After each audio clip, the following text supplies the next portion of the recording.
লা ফিনালিসসিমার তৃতীয় লড়াইয়ে মুখোমুখি হবে আর্জেন্টিনা ও স্পেন। ভেন্যু সময় এখনও নির্ধারণ না হলেও জানা গেছে সম্ভাব্য আয়োজক দেশের নাম।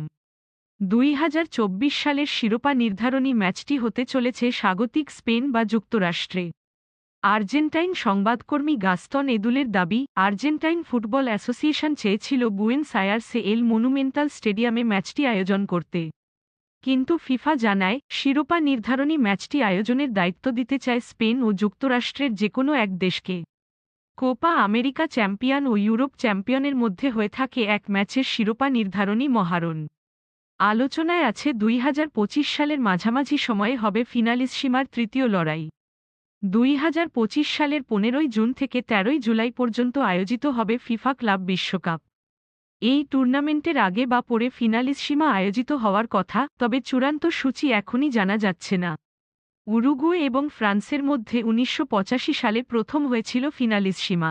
সে সময় এটি আর্তেমিও ফ্র্যাঞ্চি কাপ নামে পরিচিত ছিল। প্যারিসের সেই ম্যাচে 2-0 গোলে জিতেছিল ফ্রান্স। পরে 1993 সালে মার দেল প্লাটাতে ডেনমার্ককে হারিয়েছিল আর্জেন্টিনা। লম্বা বিরতির পর 2022 সালে ফিরিয়ে আনা হয় ফিনালিসসিমা মহারণ। চ্যানেল আই অনলাইন।